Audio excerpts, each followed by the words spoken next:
Hello guys, welcome again to another edition of Learning with Rich. How are you guys doing?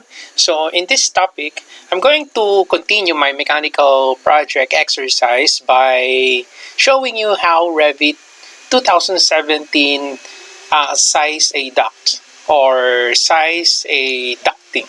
Okay? Alright?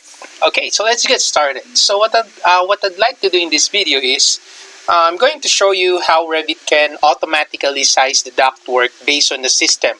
If you still remember, the last time the exercise that we did is we create system, our supply system, which is the color blue, and then the return system. Okay, so I'm going to teach you how to create or how to size a ductwork automatically. Okay, so we just need to slice the ductwork in some spots of our supply system. So to start with, I'm gonna open level 1 here. Okay, and then I'm going to use the split element tool. Okay, if you want to type, you can type SL, or if it is not, you just need to go to modify, and then there's the split element tool. Okay, it's like break command in AutoCAD. Okay, so we need to slice the ductwork in some spots on our supply system. Okay, let's say that is where we want to tell the Revit to size it. Okay, alright, so I'm going to place it here. Okay, I'm just going to slice here, split here, and then let's say I'm going to split somewhere here. There you go. Okay, then after that, if you will notice, if you're going to click your air terminal, okay, so you will notice that it has a default value of the flow. Okay, so you can modify this one and then make the Revit size the duct based on the flow. Okay, you can always modify this one. Okay, or you can also go to your properties if you want, and then you'll be able to see there the flow, which is by default 235 liters per second. Okay, so take note that we can change that flow to whatever we want. So Revit by the way, I'm sorry, Revit won't recalculate the flow. It's our determination as to what the flow is that's coming out of each diffuser. Okay, so remember that. So Revit won't recalculate the flow. Okay, so it is us who will be putting the flow information of our air terminal. Okay, alright, so after we split our duct, so what I'm going to do is I'm going to hover my pointer to one of the duct. Actually, you can also hover your pointer to one of the air terminal. Okay, you just hover, and then after that, no need to click, you just need to hover over, and then after that, you just need to press the tab, and then tab again. So you will notice it will highlight the connection. This is also one good way in order for you to check if some of your elements are not connected to the system. So let's say, for example, if this air terminal didn't highlight after you press the tab twice, meaning to say this air terminal is not properly connected to your duct. Okay, so it's a pretty good way for you to be able to check whether your element is connected to your routing. Okay, so same with your return. So if you hover your pointer, you press tab, 1, 2, you see? Alright? Okay, so I'm going to move my pointer over one of the duct or one of the air terminal of my supply, and then I press the tab twice. 1, 2. So once you see the connection highlights, so you just need to click that. There you go. And then from your duct systems tab, you will see there's the analysis panel. So there's your duct pipe sizing. So I'll just need to select this one, and then it will show you the duct sizing dialog box. Alright? Alright. Okay, so sizing method. So we have here 4 options. wherein you can calculate based on the velocity, friction, equal friction, static regain. Okay, so in this one, I'm going to select the friction with this value. So when you say only, so you select only to size the ducts according to the parameters for the selected method. It's either velocity or friction.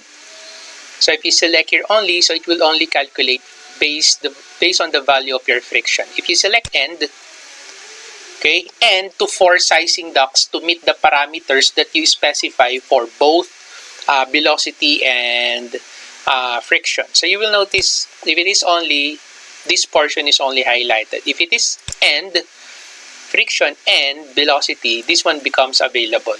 Now the other one, the third option is OR. So this is to allow sizing ducts according to the least restrictive of either the friction or velocity parameters.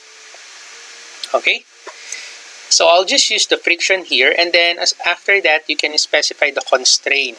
Okay, so again we have options here, calculated size only. So when you select that, the size of the selected duct segments is determined by the selected sizing method. In our case, the friction, okay, and is not otherwise constrained. Now the other option is match connector size, so meaning the size of the selected duct segment in the branch is determined by the size of the connector used to display the branch and the main up until the first junction in the network. Okay, the last one is larger of connector and calculated. So meaning the size of the selected duct segments is determined by the larger of two determinants. So let's say if the connector size is smaller than the size calculated by the sizing method, then the calculated size will be used. If the connector size is larger than the size calculated by the sizing method, then the connector size will be used. Anyway, you just need to select the options here that you want. Let's say I'll just use the calculated size only, right? So I'll just use the default, and then after that I'm going to select OK to finish the calculation of my duct sizing of my model. Okay, all right, so you select OK. All right, so it connects well, but we just have a warning here that the top must be attached to duct. So you will notice you just need to observe the connection here. So you will notice here, although it's not easily seen, but that is the error here. Oh, this one. So you need to connect this. So what I'm going to do is I'm going to select this one, and then I'm going to delete. It's colored orange because that is my warning color. If you I just deleted, and then I'm going to connect this. I select this duct and then connect to the center line of this duct, and then it will just connect there nicely, right? Okay, so just to show you, if you go to the options here, you will notice from the graphics that this is the colors that I am using. So as you can see, the alert here is orange. That's why I know that this portion a while ago is the one that is having the issue, right? Because it's colored orange, because that is my alert color. Selection, when I click the object, it becomes colored red. So when you say pre-selection, meaning you just hover your pointer over the object, it will turn to green. So this is also important. So you need to change the color here, because by default, selection and pre-selection, the default color is blue. Okay, so that you have a distinction whether the object is selected or pre-selected. So you just change the color. Don't make it both blue. Anyway, it's still user preference. So I'll just select here OK. Right, so it's not connected. Right, so as you can see, our duct here is resize. Okay, so this is where we split it. Okay, so it's kind of nice to have this feature in Revit. So aside from that, so what I'm going to do again is I'm going to hover my pointer to one of the ducts, And then I'm going to press the tab again to highlight the connection. So just click to select it. So just beside the duct pipe sizing, there is the system inspector. So system inspector, according to the definition, it displays flow information for the piping or duct work in a selected system. So it highlights different sections in a system to compare the flow. Information is displayed in a temporary flag. So arrows display along the piping or ductwork to show the direction of flow. Okay, blah, blah, blah. Okay, so I'm going to select the system inspector. And then if you select the inspect here, so you will notice when you try to move your pointer, so you get to see there the information on the flow for that particular duct. So as you can see, the pressure loss here is 3.2 Pascal. But as you can see, there is a color red here. So the pressure loss here is quite big. Okay. So basically, we use this to inspect our duct.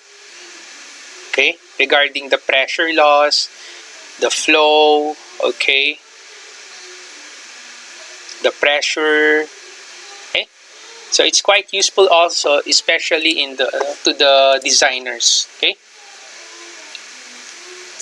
All right.